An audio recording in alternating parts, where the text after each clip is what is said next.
Welcome to the PA Books podcast. PA Books is a production of PCN, the Pennsylvania Cable Network. This program features interviews with authors of books on Pennsylvania people, history, sports, business, nature, and politics. While the focus is always on Pennsylvania, topics like the Revolutionary War, the Battle of Gettysburg, the Industrial Revolution, the coal and steel industries, and authors like John Updike, David McCullough, and John Grogan have a universal appeal. We hope you enjoy this podcast.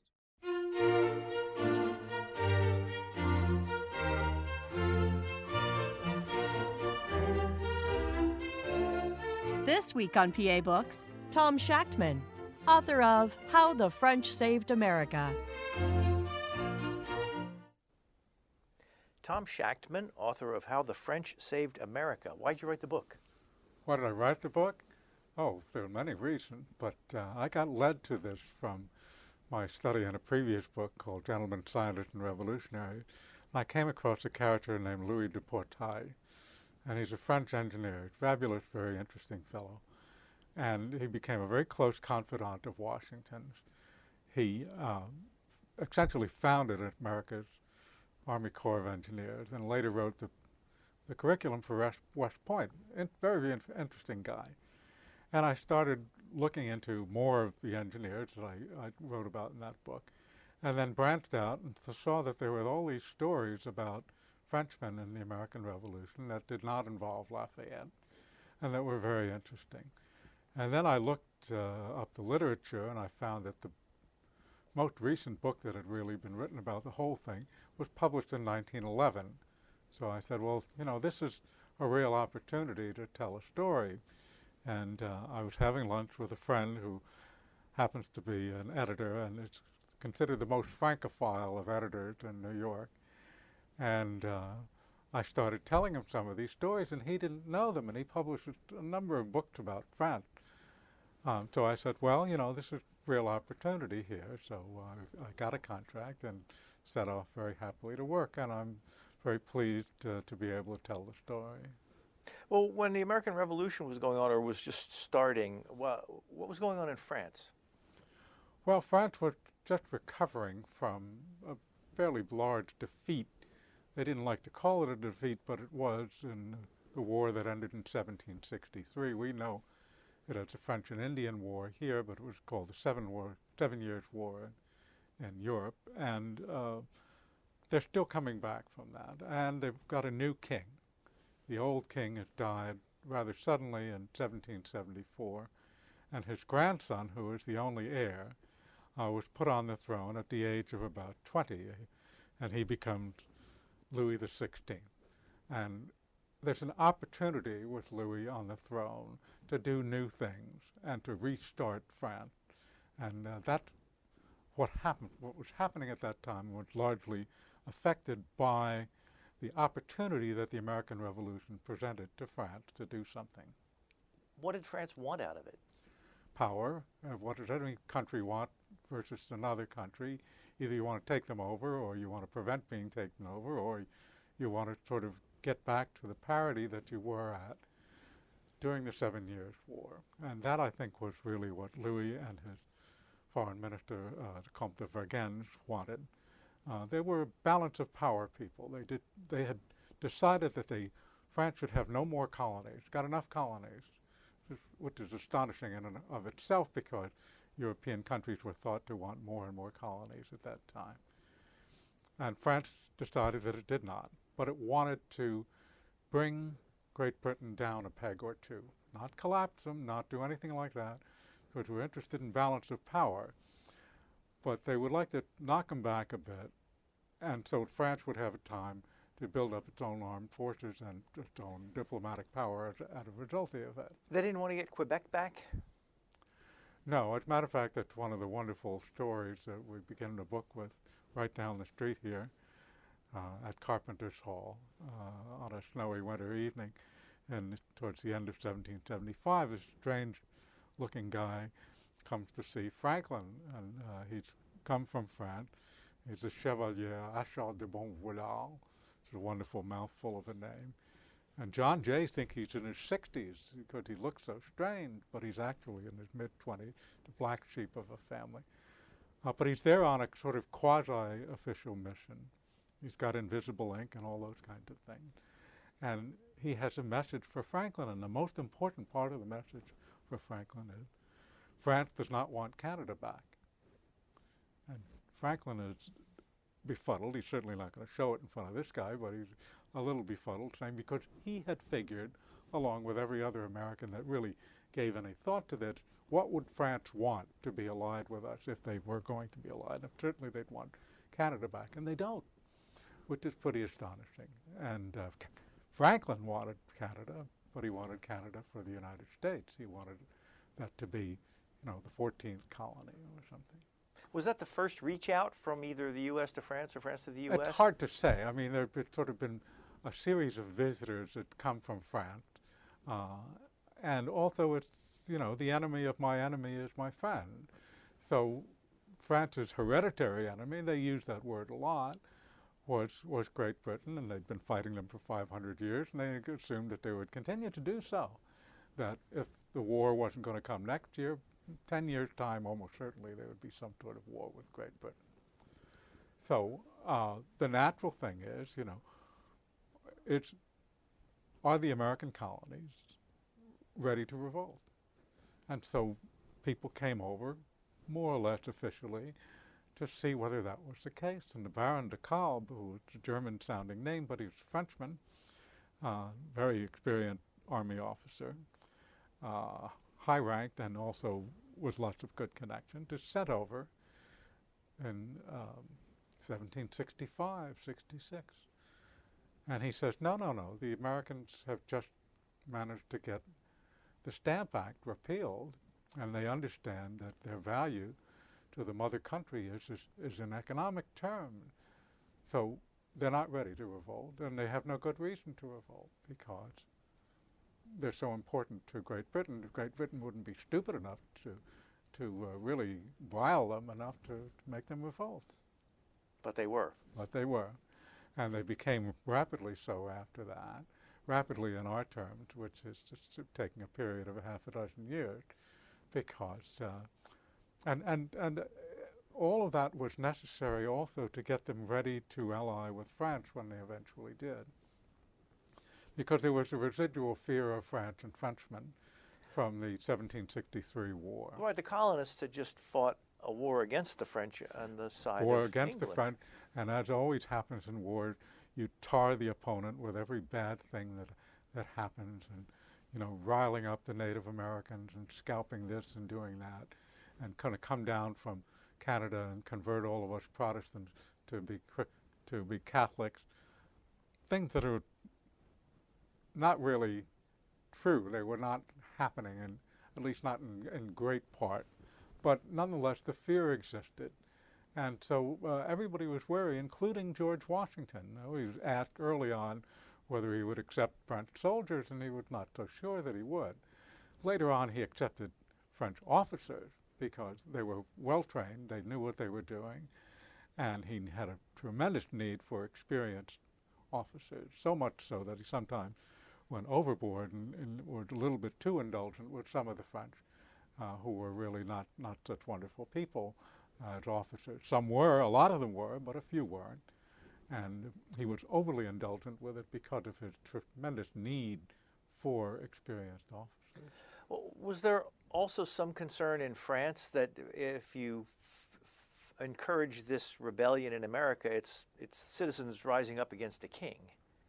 That it might give their own citizens some ideas? Sure. And as a matter of fact, when Vergennes first came into office in 1774, when Louis came on the throne, and he looked at what was going on in America, he said,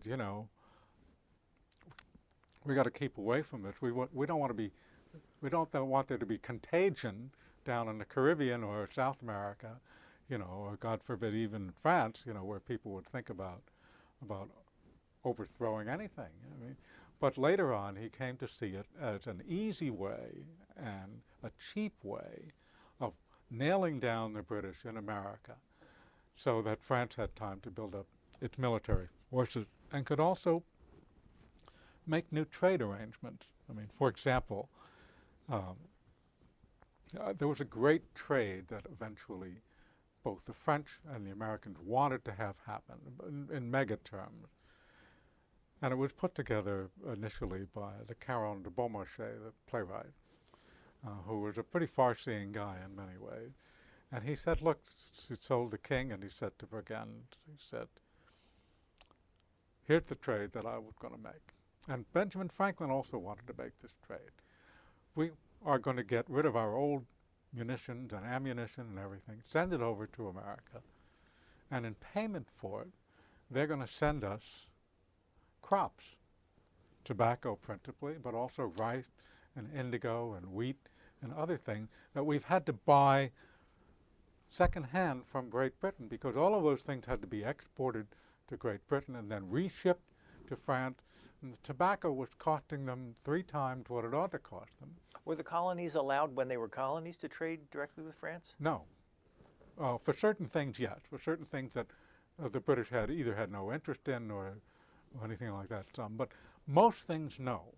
And it was quite important that this occurred, because this gave France a way to participate in a very inexpensive way. Today, what we call it is foreign aid. I mean, you know, we're going to sell this country over here all of our outmoded equipment, and they're going to pay for it in our dollars in our country. So the money's never really going to leave the country, and we'll get rid of this outmoded stuff, and then we'll be able to build new ones. And that started before there was a formal alliance? All of this is in place. Was it before the Declaration of Independence? All of this is in place before the Declaration of Independence, in the spring of 1776, while Washington is kicking the British out of Boston. So that's like Lend-Lease that Roosevelt did with Lend-Lease, English. foreign aid, whatever one wants to call it. We can come up with some good name for it, but it's a trade, and a good trade, and an interesting trade. It didn't quite happen because of lots of red tape and bureaucracy and things like that, especially in the tobacco end of it. But it was Beaumarchais and Silas Deane, who arrived in France just after the Declaration of Independence was issued, and some other people in France, helped put together this tremendous stuff. There were 10 ships that they put together. One of them is called the Amphitrite, and we only have an image of it. We don't have an actual painting or anything of some sort of model that was later destroyed. But the Amphitrite had more cannon on board it than the Americans possessed at all. You say here that Beaumarchais would later boast that he had rented ships carrying 300,000 barrels of gunpowder, 30,000 muskets, 3,000 tents, 200 cannons, 100,000 musket balls, and clothing for 30,000 troops. And in addition to that, the Amphitrite alone carried 250,000 bullets. So that 90% of the ammunition expended by the Americans at Saratoga, the Battle of Saratoga, what we know as the Battle of Saratoga, all came from France. So this happened after Lexington and Concord? I mean, there's already a rebellion going on? After Lexington and Concord, which is the spring of 1775, France begins to consider doing something. Over that summer, the Bon Vouloir guy gets his credentials and comes and he reaches into Philadelphia and to Franklin through Francis Damon, who was a French-born guy who was the librarian of the library company at that time. That was their connection. And he kind of gets to see Franklin, and he issues this wonderful, we don't want Canada back. American ships are welcome in French port. France wishes the American colonists well. That means you're wishing well the rebellious subjects of a fellow king. So they were stoking the American rebellion? They were stoking it, and Franklin did a great job at snowing them in return, because he said, oh, we're doing great here. We're about to take Boston. We're about to take Quebec. We have 50,000 men under arms. None of them wants to be paid. They're all doing this because they're patriotic and everything's terrific. We really don't need your help, but if you feel that you have to insist on it, we'll be happy to accept. Tell me about Beaumarchais. You mentioned he was a playwright. He wrote... Beaumarchais is one of the great characters of history as well as a playwright, and a very funny playwright if you were able to read him in French. He was born lower middle class family, was a clockmaker. He married very advantageously at a young age to a woman who was quite a bit older and then conveniently died and left him both a title and some money. He was a music master at Versailles. He was a writer of scurrilous pamphlets. He was a government agent who chased after writers of scurrilous pamphlets. He was a spy. He was a counter-spy. He was a roue. He made up to the Chevalier d'Aon, who was, we don't know what he was. He may have been male or may have been female. They had a marvelous history, and in addition to writing some interesting stuff, and a very good writer. Well, he wrote The Marriage of Figaro The Marriage of Figaro, Mozart which is based a his very, opera on. very anti-establishment play, and it was not allowed to be put on at that time because it was so anti-establishment. But he was an intimate of the court and an intimate of the king. He was actually under prohibition then, and he had to try to get his rights as a citizen back because of some various other things.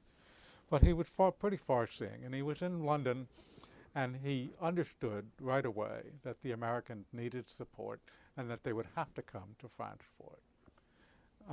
And so he got in with Vergennes and with Louis, and he wrote to Louis, and he said, if you give me $1 million livres,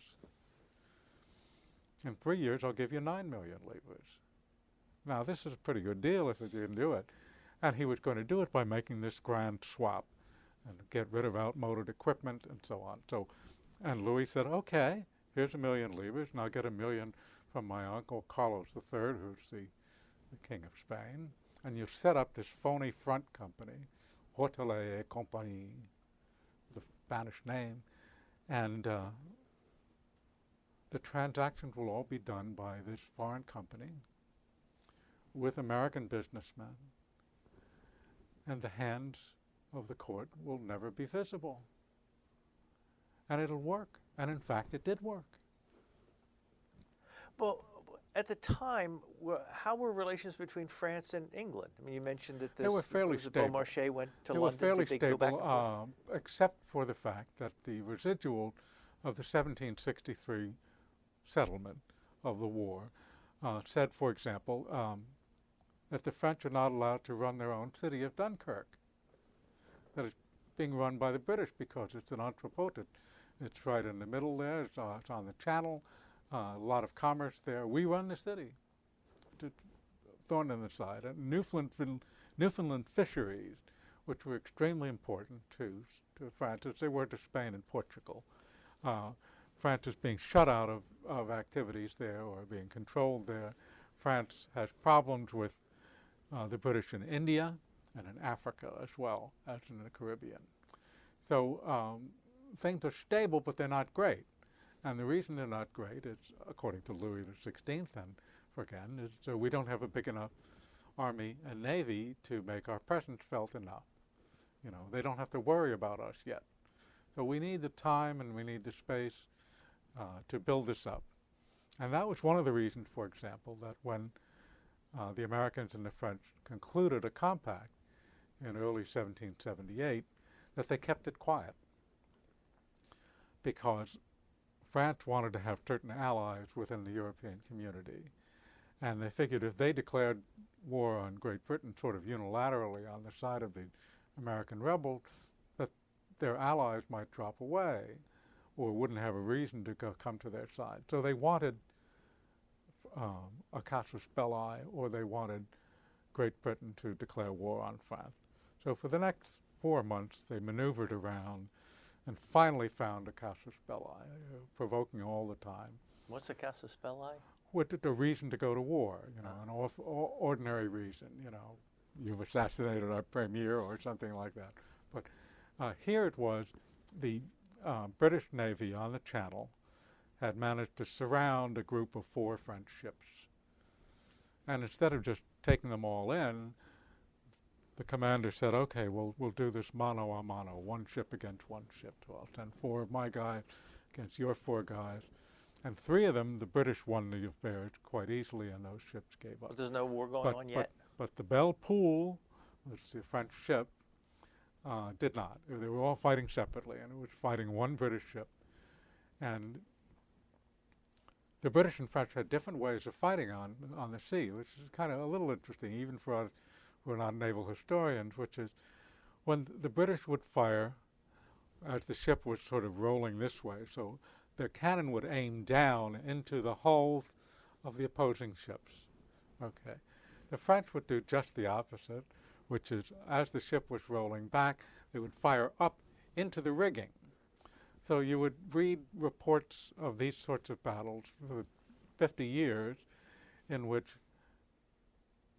more French were killed than British, but more British ships were disabled than French. And that's what happened with the Belle Poule. The Belle Poule limps into court, messengers sent to Versailles, and they say, okay, here's the casus belli. We can now declare war. But by that time, a French fleet was already en route to America. In fact, it had already landed by then. And when was that? This is in the summer of 1778. Everything seemed to happen Still fairly early in around the war. July 4th. D'Estaing comes, he's at the gates of Philadelphia on July 4th, 1778. And other come in other years. And so this is Admiral d'Estaing, who's arrived with a rather small but nonetheless important French force in the summer of 1778. And General Washington has been waiting for this for 3 years. So what came first, the signing of the alliance, or the signing of the alliance, but almost simultaneously with that, as soon as the alliance was signed in February of 1778, and so shortly after that, the D'Estaing expedition is being gathered.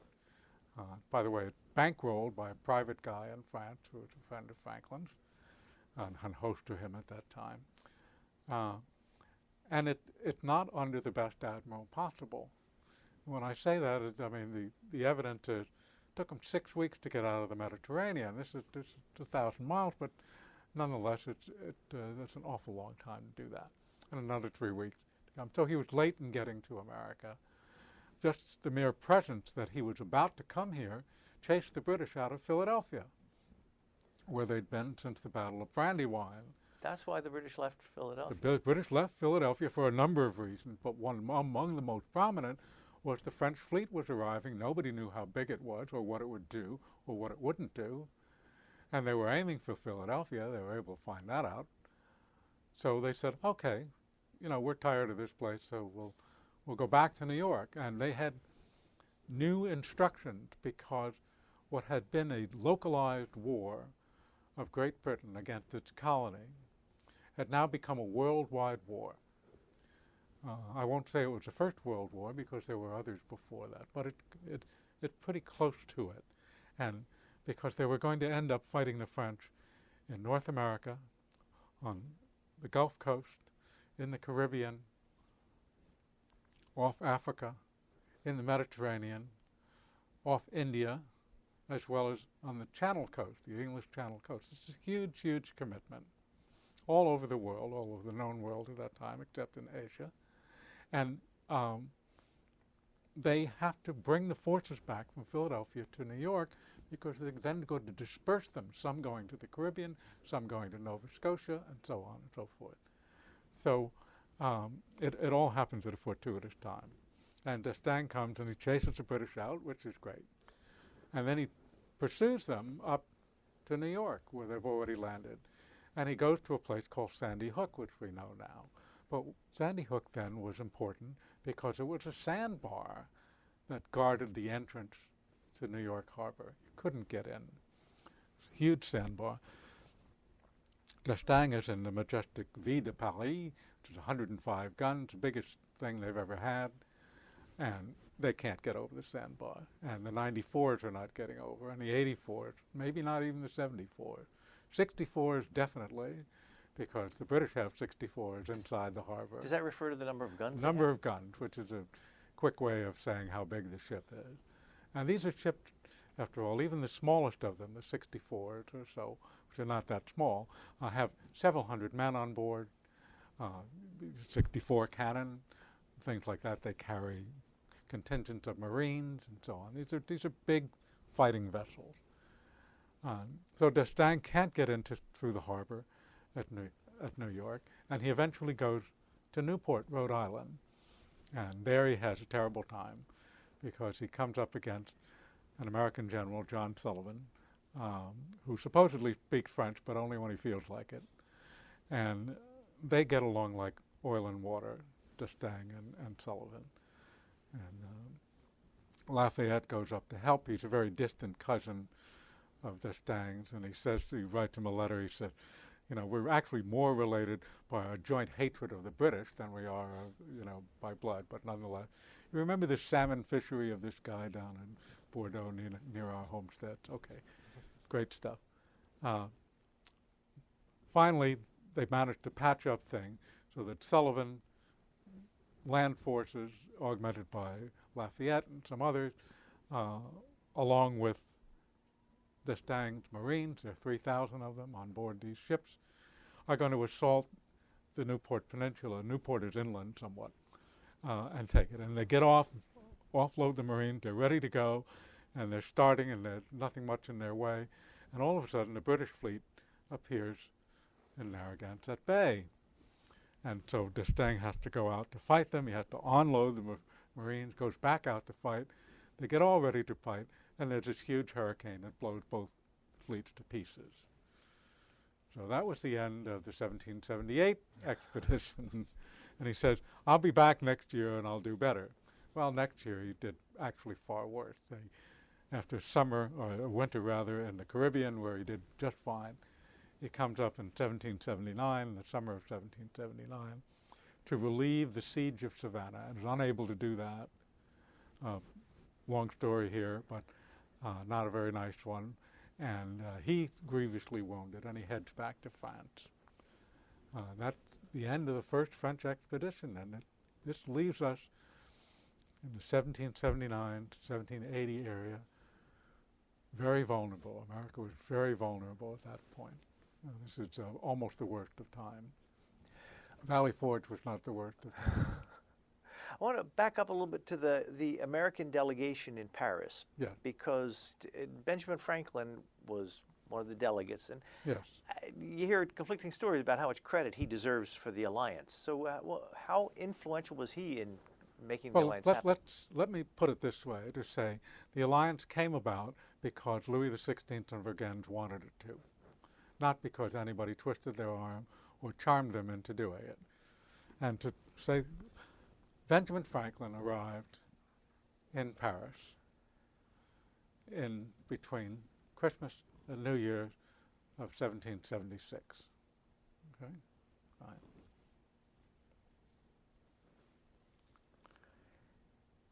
And he's now fully accredited.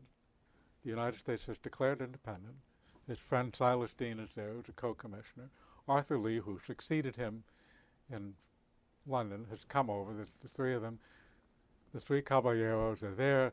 They're ambassadors. They're ready to go. They've got treaties that are written by John Adams and all sorts of things, wonderful, good stuff. And so they send a joint note to Vergennes that, we're here and we're ready to go. And Vergennes says, welcome, let's have a party.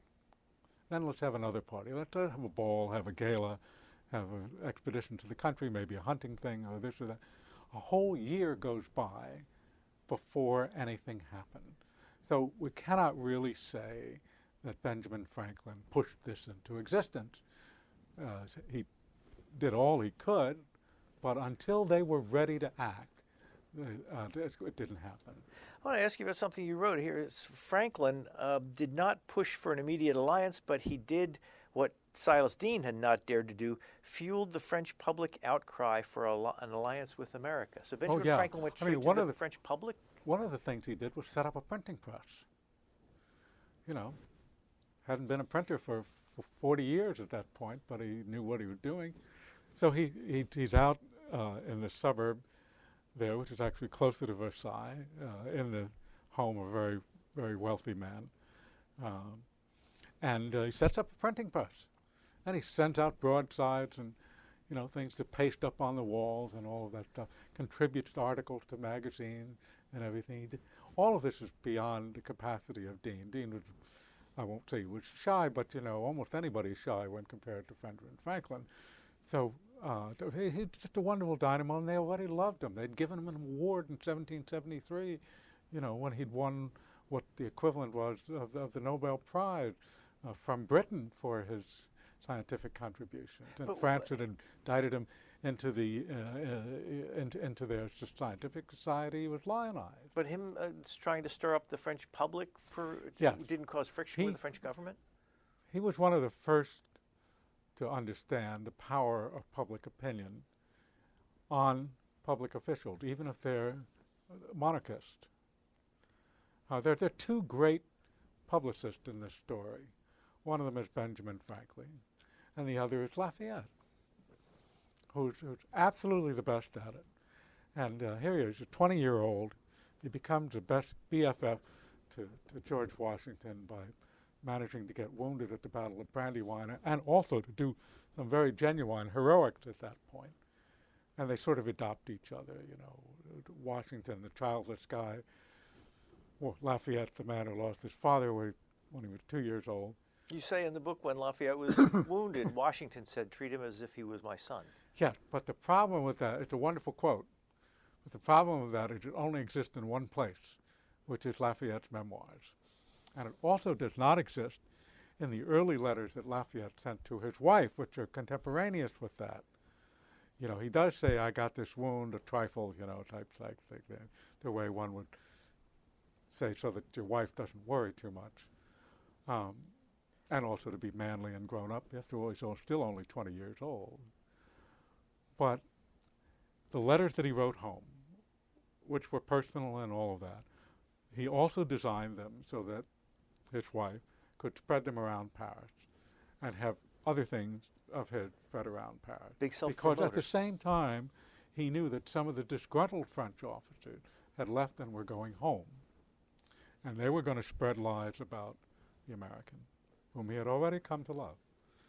And he wanted to do that. And so by the time that Lafayette arrived back home in 1778, 79, he's lionized throughout the world. One of the first citizens of the world. Franklin was another one. And he's untouchable, He's actually still under indictment. The king, had prohibited him from leaving the country. He left anyway. And while he was on the high seas coming over to America the first time, Vergennes has the British ambassador, Lord Stormont, in his office, and he said, "If you catch this kid, give him a couple for us, will you, before you give him back, because I'm annoyed at him." Well, Vergennes has to bow and scrape like everybody else when Lafayette finally comes back, because he's really untouchable. And it is at that point that Lafayette says to the king, whom we can now address more or less, not completely as an equal, but certainly he's got a lot of clout at this point. He says, "You cannot keep on with these piddling little exhibitions here.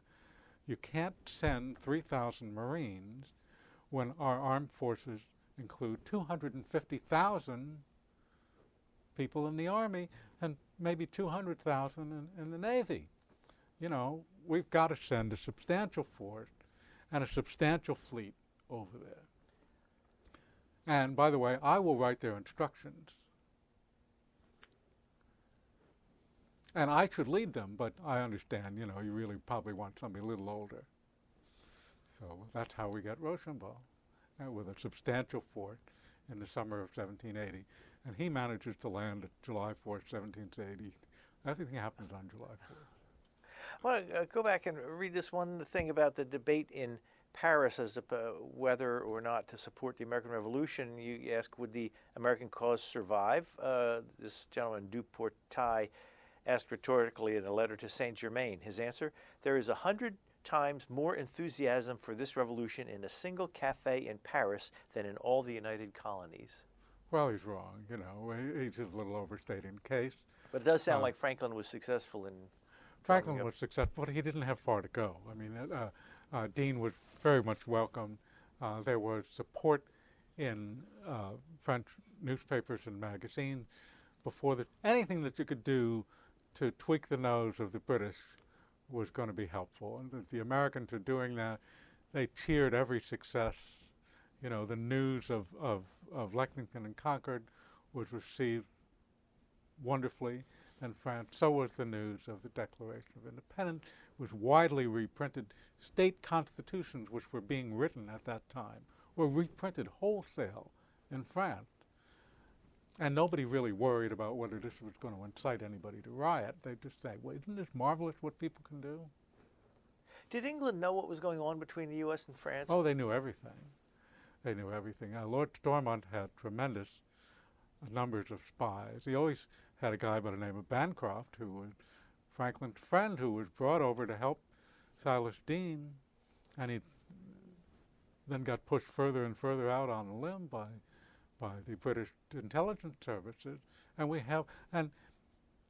he was the secretary of the American delegation, so he was a spy? He telling them everything that they do, and they had other spies as well. I mean, it's one of these things where almost like out of the Cold War. Let's take a walk in the park, and hope that nobody is just listening. There was no way that you could conceal it. And in some ways, Franklin understood this. He didn't know it was Bancroft. But he had said, I have to say to myself, not only are we being watched and listened to, but can I use that? Right. So they would send some disinformation as well as information as well, and it was quite something. I mean, when Lafayette was attempting to escape, the one who had all the information on where he was Stormont, from the British spies along the Atlantic coast. Did the British know that the Declaration of Independence was about to happen? Well, it took a while to come about, I mean, there were debates all during the spring. It had certainly become more or less inevitable after the publication of Tom Paine's pamphlet and other things. And then it was happening, and Lord Howe, in the fall of 1776, and he's meeting with Franklin and Adams, and he said, gee, I really wish you hadn't said that. You hadn't done it. Because I'm empowered to negotiate amnesty and all sorts of other things. And Franklin said, Lord Howe, this is irrelevant. We're now independent. You don't have the power to grant us independency. You couldn't if you do. You wouldn't do it if you could. And so what are we talking about? So the Declaration of Independence changed things because, among other things, it made it possible for the United States to be eligible for aid from a foreign country. And this is a very important aspect of it. It was certainly not the rationale for issuing the Declaration. But in the last paragraph of the Declaration, where it said the United States is entitled to act as an independent country, you can do what all other independent countries do, among which is concoct alliances and so on and so forth. So this was an important thing to have happen. And it allowed France to finally become overt in the aid. Were there other countries that recognized U.S. independence? Yes, the Netherlands did in certain ways, and eventually some of the others did. One of the important ones that did not was Spain, although Spain actually helped the United States, but it would not recognize American independence. I want to ask you about Spain helping, because you say in 1779, that spring, Spanish troops were at St. Louis with the assistance of an American army contingent, and they defeated a substantial British attack by troops from Canada and members of various Native American tribes. You don't hear much about Spain fighting in St. Louis. No, we don't hear much about or it. in New Orleans, you have. I suppose I have a little shortchanged it in the book. There are a couple of good books about it, but I was concentrating on France. But Spanish help was important in the middle of the country, throughout the Gulf of Mexico. Spanish-led forces took Mobile back from... Was Louisiana Territory Spanish at that time? Yes. There was no such Louisiana Territory. There was New Orleans, there was the Mississippi River, and then there was this vast thing, anywhere from about 20 miles west of the Mississippi on. Nobody knew it was there. So, and the dominant power there was Spain as well as American. And on the upper reaches of the Mississippi, the British were all over the place. And there were still many Native American tribes there. In Ohio, the Miami tribe was still a very powerful force. We tend not to understand this anymore, that the Wild West usually began on the other side of the Alleghenies. Well, I want to ask you about some of the French officers who were in America. You mentioned DeKalb and Conway, who also doesn't sound French. Well, Thomas Conway was born in Ireland, but he was brought up in France, and became a French officer of long standing, and had a noble patron, and was on a good path. And he was known as a reasonable author, but an incredible self-promoter. And when he came over to America, the self-promoting aspect of it seemed to come much more to the fore. And so we have what eventually became known as the Conway Cabal, which was an attempt, not by Conway really, but by other people, with him as a sort of a figurehead, to try and take control of the army from George Washington. After all, Washington had failed in New York, and he'd failed at Brandywine. And here was General Gates, who was the victor at Saratoga, and so on. And there seemed a possibility of, let's change our leaders, and of course the fortunes of war will change. Well, through a complicated series of events, Washington found, or was given the knowledge of a letter that Conway had written to Gates denigrating Washington, confronted him on it. There was military court-martial type activity and so on. And Conway was disgraced, so much so that his brother-in-law, who was also fighting in the United States, who was a very, very smart, interesting guy, distanced himself from Conway. And I had been doing it since before this incident had happened. Said, send me up to work with Gates, and so on, because I don't want to be here in the middle of this. And eventually, Conway says, okay, I'm going home. I'm taking my football and I'm going to go home. And he hadn't quite gone home when July 4th, 1777 comes on, and they're all at Monmouth, New Jersey, around there, and a Philadelphia-based general picks a duel with him. Finally manages to get a duel with him. Everybody's been trying to duel with this guy for years, but he's been able to avoid these things. And he wounds him in the mouth, which is absolutely wonderfully ironical and perfect and everything like this. And then he writes a terribly apologetic note to Washington. What a great man you are, this and so on and so forth. And Washington eventually repaid him in positive kind. After the war was over, Conway applied to become a member of the Cincinnati, a wonderful group of ex-officers. And there were people saying, what do you mean this? Why should we do this? Washington said, it's okay.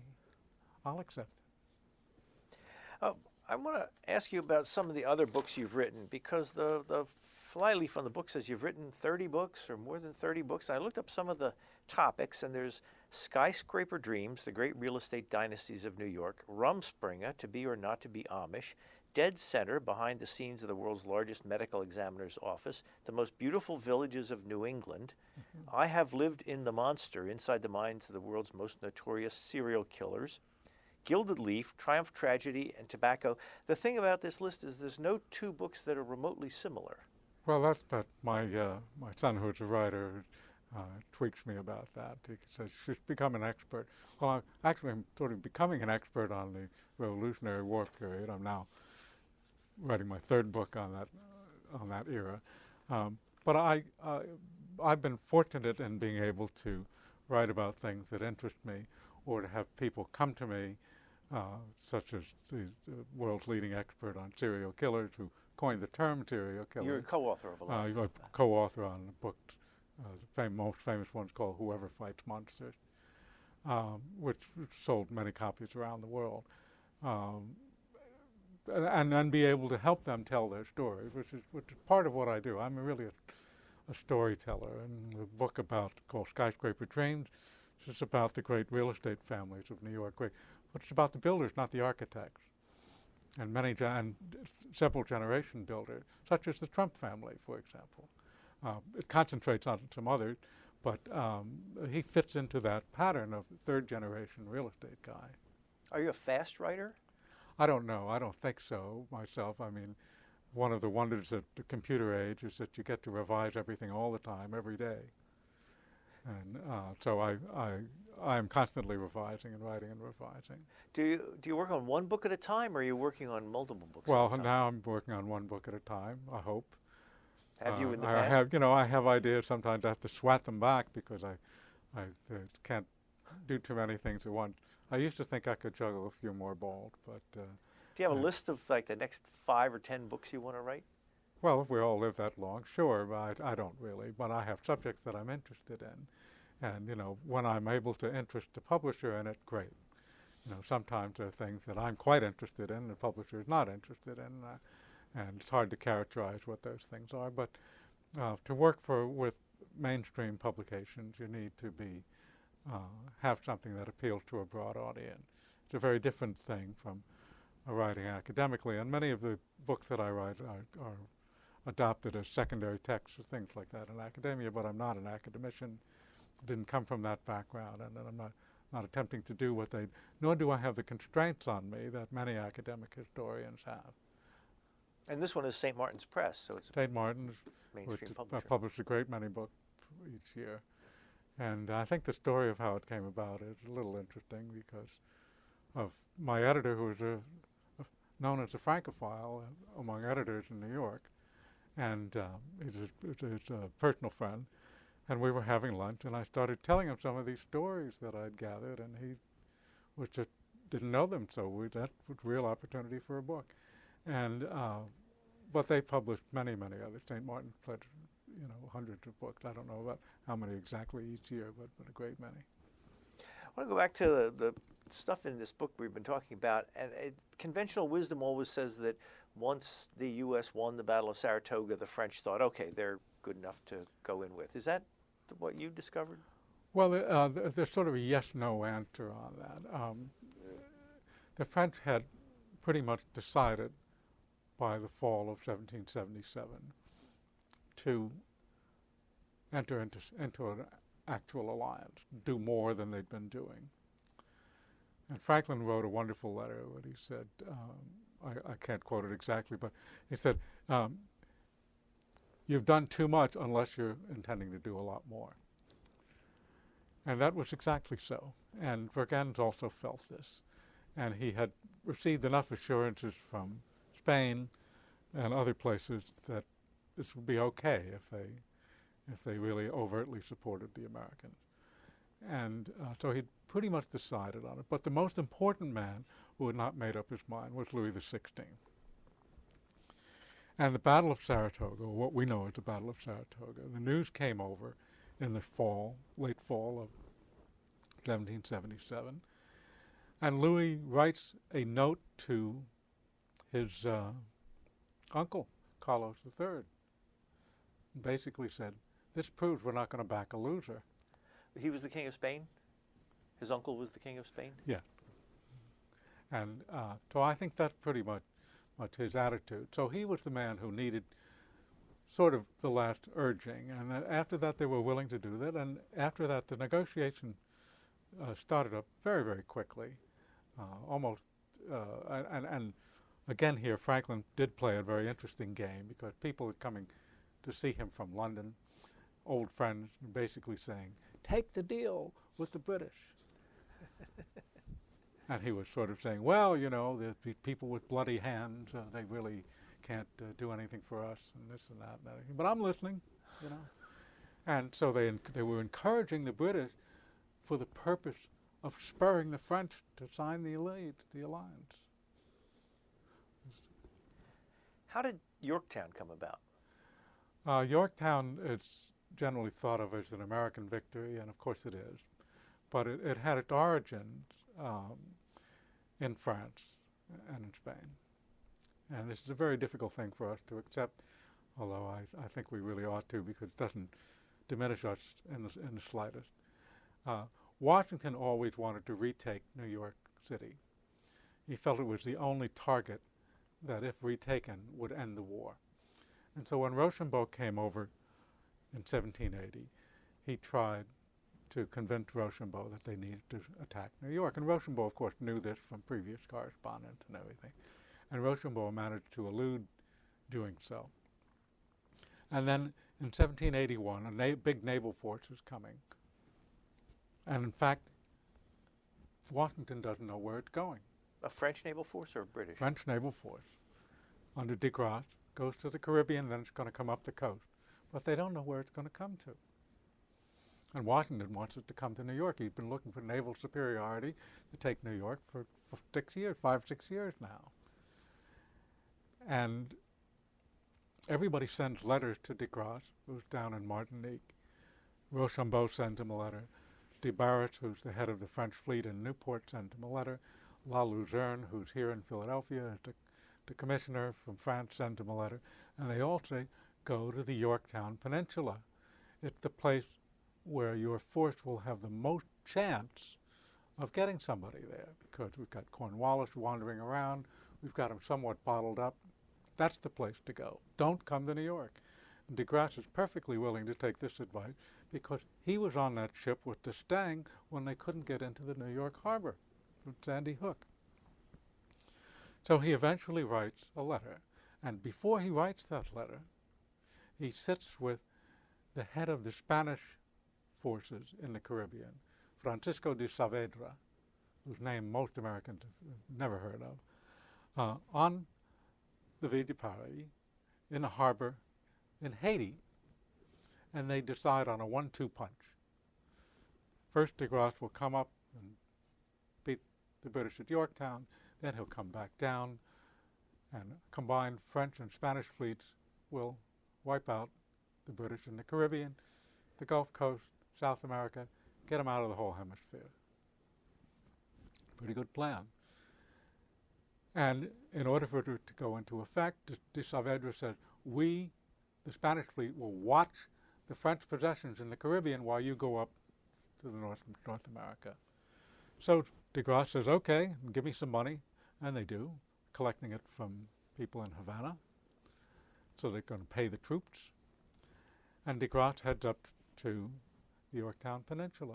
So the decision to go to Yorktown was not made by Washington. As a matter of fact, it was made in spite of Washington's belief that the only thing that would end the war would be a battle in New York.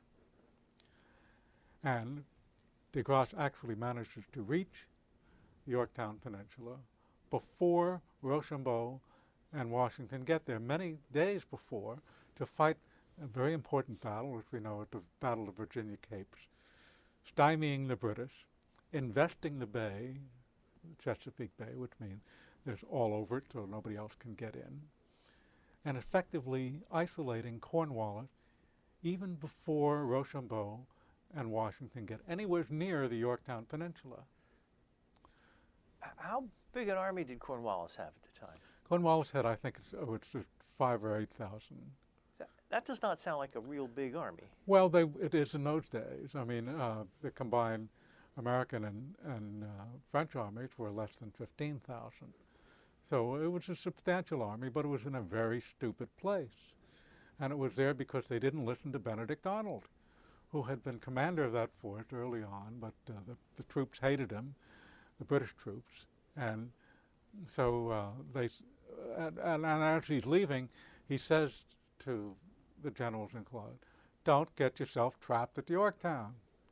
Get off this peninsula, go somewhere else, do your damage elsewhere, as I've been doing with my forces. But they didn't listen.